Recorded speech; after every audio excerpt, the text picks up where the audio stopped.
ماحول کو خراب کیا جا رہا ہے، اور ہمارا عنوان ماحول کی اصلاح ہے، آلودگی کا خاتمہ ہے۔ ایک آلودگی جس کا ذکر ابھی محترمہ منسٹر صاحبہ نے اور ملک اسلم امین صاحب نے کیا، اور دوسری جو اسلام کی پیغام حقانیت کو بڑھتا ہوا دیکھ کر پھیلانے کی کوشش کی جا رہی ہے۔ ہمارے آقا علیہ السلام کی عزت و ناموس پر حملے کیے جا رہے ہیں، خاکے بنائے جا رہے ہیں۔ پہلے تو یہ کام کچھ گروہ کیا کرتے تھے، کچھ افراد کیا کرتے تھے، اب باقاعدہ فرانس کے صدر نے اس کو سرکار کی سرپرستی دے دی۔ ہمیں اپنے کردار و عمل سے دنیا کو یہ پیغام دینا ہے کہ رسول اکرم صلی اللہ علیہ وسلم کے ماننے والے وہ پوری کائنات کے اندر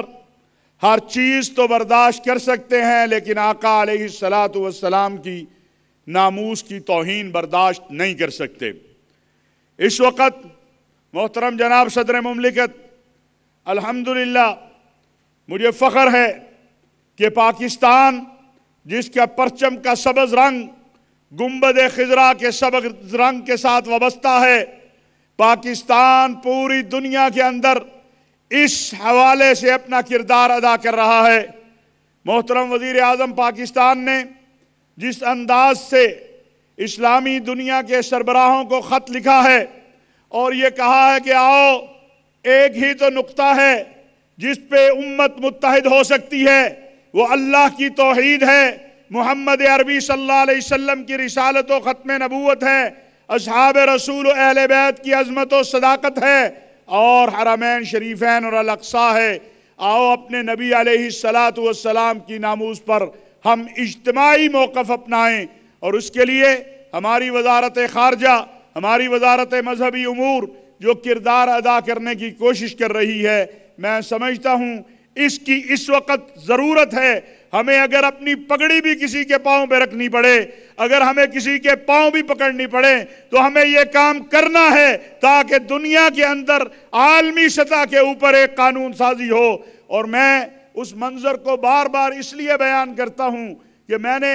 ایسا منظر کسی مسلم حکمران سے نہیں دیکھا کہ جب 27 رمضان کی رات کو بیت اللہ کے جوار کے اندر ہمارے وزیر اعظم عمران خان صاحب نے جو وزارت خارجہ کی تقریر تھی، محترم صدر مملکت وہ ایک طرف رکھتے ہوئے کہا تھا کہ اے 57 اسلامی ممالک کے سربراہان، میری زندگی کی خواہش تھی کہ میں کبھی اس فورم پہ خطاب کروں، کبھی آپ کے پاس اس فورم میں آؤں اور میں آپ سے ایک التجا کروں، میں آپ سے ایک التماس کروں، میں آپ سے ایک عرض کروں، اور وہ یہ ہے کہ آؤ آقا علیہ السلام کی ناموس کا عالمی سطح پر قانون بنوائیں۔ میں اور محترم قادری صاحب وہاں اسلامی سربراہی کانفرنس میں موجود تھے۔ حقیقت حال یہ ہے کہ جب وزیر اعظم پاکستان یہ بات کر رہے تھے تو میں سوچ رہا تھا کہ 27 رمضان کی رات ہے، بیت اللہ کا جوار ہے اور ناموس مصطفیٰ کی بات ہے۔ عمران خان واقعی تو بڑا خوش نصیب ہے کہ تجھ سے اللہ نے یہ بات یہاں کروائی ہے، ہونا نہ ہونا یہ اللہ کے اختیار میں ہے، ہمارا کام اپنی جدوجہد کو جاری رکھنا ہے۔ آج ملک کے اندر، ملک کے باہر دونوں ماحولوں کو ٹھیک کرنے کی ضرورت ہے۔ اس کو بھی کہ جو ماحول بنایا جا رہا ہے کہ اسلام کے پیغام حقانیت سے وہ یہ سمجھتے ہیں ہم خاکے بنائیں گے، ہم کارٹون بنائیں گے، ہم مسلمانوں پہ حملہ کریں گے، ہم خواتین کے حجاب کو اتاریں گے، ہم مسجدوں کے باہر گندگی پھینکیں گے۔ اسلام اس سے رک جائے گا، اسلام اس سے نہیں رک سکتا۔ اسلام کے پیغام حقانیت کو جو پڑھے گا، جو دیکھے گا، میرے اور آپ کے آقا علیہ السلام کی سیرت طیبہ کو جو شخص مطالعہ کرے گا وہ اسلام کی نعمت سے مالا مال ہوگا۔ اسے نہ طاقت سے روکا جا سکتا ہے، نہ اس طرح کی حرکتوں سے روکا جا سکتا ہے۔ اور جناب صدر مملکت، آپ تو خود ایک عاشق رسول ہیں، اس ملک کا وزیر اعظم، اس پر آپ کوئی بھی اعتراض کر لیں لیکن کوئی یہ نہیں کہہ سکتا کہ وہ عاشق رسول نہیں ہے۔ ہم سب کو مل کر ہمارا یہ فریضہ ہے، ریاست پاکستان کی ذمہ داری ہے کہ ہم نے مل کر جدوجہد کرنی ہے، ہم نے مل کر آگے بڑھنا ہے، اور ناموس مصطفیٰ صلی اللہ علیہ وسلم کا عالمی سطح پر قانون سازی کے لیے جو اقدامات بھی ہوں گے وہ انشاءاللہ مجھے امید ہے باذن اللہ تبارک و تعالی، اللہ تبارک و تعالی کے فضل و کرم سے موجودہ حکومت کرنے میں کوئی کسر نہیں چھوڑے گی۔ مجھے وزیر اعظم عمران خان صاحب نے چند دن پہلے کہا کہ ہر دروازے پہ جائیں گے، ہر دروازے کو کھٹکھٹائیں گے کہ آؤ مل کر اجتماعی موقف اپنائیں کہ آقا علیہ السلام کی ناموس، انبیاء کی، تمام انبیاء، کیونکہ ہم تو سب کے ماننے والے ہیں، ہم تو کسی میں فرق کر ہی نہیں سکتے ہیں، لا نفرق بین احد من رسلی، ہم تمام آسمانی مذاہب، تمام انبیاء، تمام آسمانی کتب کی عظمت کے لیے، تقدس کے لیے اقوام متحدہ سے ایک عالمی قانون سازی چاہتے ہیں، اور اس کی طرف انشاءاللہ جدوجہد جاری ہے۔ ابھی میرے بھائی نے بات کی تھی، پیر صاحب مانکی شریف کے صاحبزادے نے پشاور کے حوالے سے، الحمدللہ اللہ کے فضل و کرم سے پچھلے 2 دن پہلے جناب صدر مملکت میں بھی گیا، ہمارے ملک کے سپہ سالار جنرل قمر جاوید باجوہ صاحب بھی گئے، جو چیز ممکنات میں سے ہے وہ کرنے کی کوشش کی، لیکن ایک بات میں آپ سے عرض کرنا چاہتا ہوں کہ جو ہمارا دشمن ہے وہ اتنا گیا گزرا ہے کہ وہاں جناب صدر مملکت 1100 طلبہ قال اللہ وقال رسول اللہ پڑھ رہے تھے، ان کے ہاتھوں میں قرآن تھا، ان کے ہاتھوں میں حدیث تھی، ان کے ہاتھوں میں مشکات تھی، ان کے ہاتھوں میں بخاری تھی، اور وہاں پر بم رکھا گیا۔ میرے اللہ کا یہ کرم اور فضل ہے کہ جہاں 1100 لوگ ساتھ جڑ کے آپس میں بیٹھے ہوں، وہاں پر جو نقصان ہوا،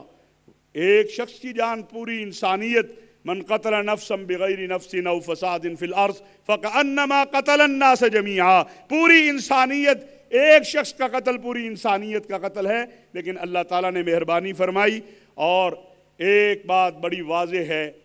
کہ وہ بچہ سکول کا ہو، وہ گلشن اقبال پارک میں کھیلنے والا ہو، وہ چرچ کے اندر ہو، وہ مسجد کے اندر ہو، وہ مدرسے کے اندر ہو، اس کا جرم یہی ہے کہ وہ پاکستان کا بچہ ہے۔ اس کو نشانہ اس لیے بنایا جاتا ہے کہ وہ پاکستان کا بچہ ہے، اور ہم بھی یہ کہنا چاہتے ہیں کہ ہم پاکستان کے لیے اپنی جان پاکستان کی امانت سمجھتے ہیں۔ پاکستان کے لیے جان قربان کرنا، اپنے دین کے لیے جان قربان کرنا، اپنے آقا علیہ السلام کی ناموس پہ جان قربان کرنا ہم سعادت سمجھتے ہیں۔ اس دشمن کو ان علماء نے مل کر مشترکہ جدوجہد کے ذریعے کل بھی شکست دی تھی، جب اس کا خیال تھا کہ وہ پاکستان کو عراق اور شام کی طرح، لیبیا کی طرح جو ہے وہ تباہ و بربادی کی طرف لے جائے گا۔ میرے ملک کے علماء نے، میرے ملک کے مشائخ نے، میرے ملک کی مسلح افواج نے، سلامتی کے اداروں نے، پولیس نے مل کر کل بھی اسے ناکام بنایا تھا، اور انشاءاللہ آئندہ بھی ناکام بنائیں گے۔ پاکستان کو امت مسلمہ کی قیادت کرنی ہے، اور آج جو کچھ ہم نے افغانستان کے امن کے لیے کیا ہے، مجھے پتا ہے کہ ہمیں اس کی سزا دینے کی کوشش کی جا رہی ہے۔ انشاءاللہ افغانستان میں بھی امن ہوگا، پاکستان میں بھی امن ہوگا، اور محمد عربی صلی اللہ علیہ وسلم کی مدینہ منورہ کی طرز کی ریاست کا جو خواب ہے وہ ایک دن ضرور تعبیر ہوگا۔ وما علینا الا البلاغ المبین۔ بہت شکریہ، جزاک اللہ جناب مولانا طاہر محمود اشرفی۔ قومی رحمت للعالمین صلی اللہ علیہ وآلہ وسلم کانفرنس میں اب میں ملتمس ہوں جناب محترم علامہ عارف واحدی صاحب سے کہ آج کے موضوع پر اپنا نقطہ نظر پیش کریں اور نبی پاک صلی اللہ علیہ وآلہ وسلم سے اپنی عقیدت کا اظہار فرمائیں۔ جناب علامہ عارف واحدی صاحب۔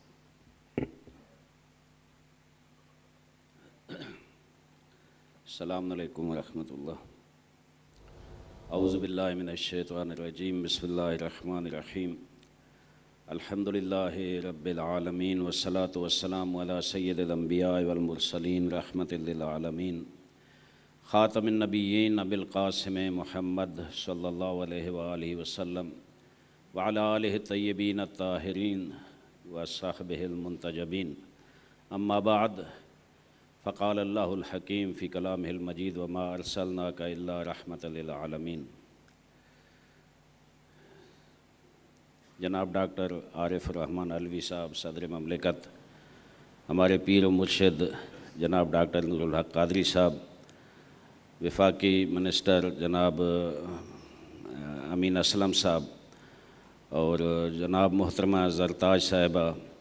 محترم سیکرٹری مذہبی امور جناب سردار اعجاز خان جعفر، جناب ڈاکٹر قبلہ ایاز چیئرمین اسلامی نظریاتی کونسل، اور جناب علامہ طاہر محمود اشرفی صاحب، اور تمام علماء کرام، معزز مہمانان گرامی، تمام طبقات سے تعلق رکھنے والے حاضرین، السلام علیکم ورحمۃ اللہ۔ میں سمجھتا ہوں کہ آج کا یہ جشن اور یہ رحمت للعالمین کانفرنس بہت بڑی عید ہے تمام